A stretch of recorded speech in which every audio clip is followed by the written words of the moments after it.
Happy Navratri guys.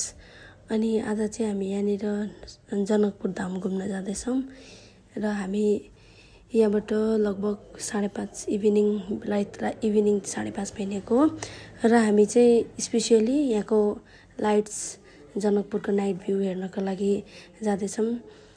After 1 our and 40 मिनट्समा चाहिँ हामी जनकपुर पुग्छौँ र बाटोमा जाँदा जाँदै यो सुन्दर भ्यूजहरू एकदम ब्युटिफुल भ्यूजहरू चाहिँ हामी हेर्दै जाँदैछौँ। अनि अहिले हामी लगभग ढल्के काटिसकेका छौँ र ढल्केपछि हाम्रो सुरु हुन्छ जनकपुरको एकदम शानदार बाटो हुँदै हामी छिट्टै जनकपुर पुग्दैछौँ। अब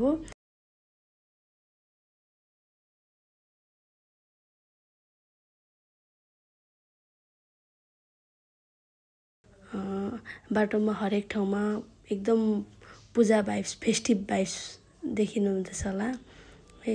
यो चाहिँ जनकपुरको बाटोमा भएको ढल्केदेखि उताको बाटोमा स्ट्रेट लाइट ल्याम्पपोस्टहरू चाहिँ एकदम राम्रो सुन्दर तरिकाले राखेको छ र यो चाहिँ हाम्रो जनकपुरमा त्यो धनुष बनाएको छ र हामी फाइनल्ली जनकपुर जानकी मन्दिरको अगाडि पुगिसकेका छौँ। बाटोमा जानकी मन्दिर पछि हामी डाइरेक्ट गयौँ राजदेवी मन्दिरको अगाडिको lassi, wow it's delicious, one of the best lassi. अनि जनकपुरको केही मेलाहरू हेऱ्यौँ यहाँनिर राजदेवी मन्दिरभित्र एकदम मान्छे भिड खचाखच यहाँनिर भनिन्छ नि ठेलेरै भित्र पुर्याउने र ठेलेरै बाहिर ल्याउने किसिमको सम्म भएको थियो।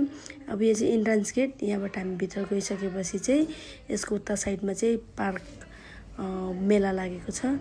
यहाँनिर हामीलाई भिडियो गर्नु दिएको थिएन, किनभनेदेखि भिडियो गऱ्यो भनेदेखि यहाँनिर मान्छेहरू खचाखच हुन्छ, ढिलो हुन्छ, भिडभाड हुन्छ भनेर चाहिँ हामीलाई भिडियो गरेको थिएन र पनि लुकेर अलिकति सानो भ्यू चाहिँ लियौँ। हामी मन्दिरभित्र प्रवेश गरिसकेका छौँ। यो मन्दिरको सजावट एकदमै सुन्दर तरिकाले गरेको छ सजावट पनि।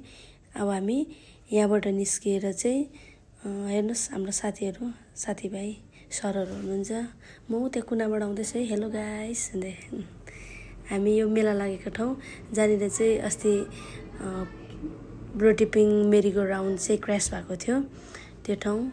अब हामी त्यहाँनिर एकदम थोरै समय बिताएर चाहिँ यहाँबाट बाहिर निस्किसक्यौँ। यो हो जनकपुर त्यो बाटोको राजदेवी मन्दिरभन्दा अगाडिकोतिरको बाटोको लाइट्सहरू एकदम दामी, वाउ, एकचोटि तपाईँहरू गएर हेर्नै पर्ने ठाउँ हो।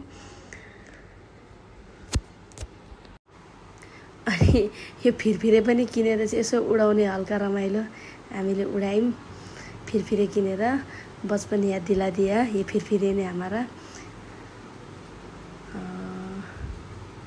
फाइनली हाम्रो जनकपुरको ट्रिप चाहिँ यहाँको नाइट भ्यू खतम भइसकेको छ। अब हामी ब्याक टु सर्लाही नवलपुर हुँदैछौँ। तपाईँहरू पनि यो नवरात्रिको टाइममा भोलि फुलपाती भन्दा नेक्स्ट डे जोस् नवरात्रिसम्म चाहिँ तपाईँहरू एकदमै गएर हेर्नु होला र यहाँको भ्युज कस्तो छ के छ हामीलाई बताइदिनुहोस्।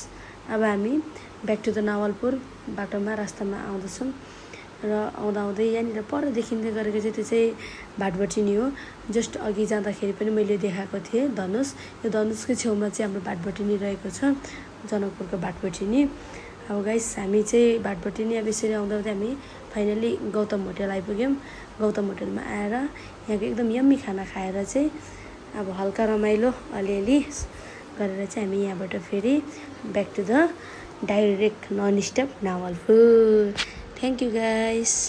ल अनि कस्तो लाग्यो यहाँको भ्युजहरू कमेन्ट गरिदिनुहोस्, बताइदिनुहोस्, अलिकति फिडब्याक दिनुहोस्।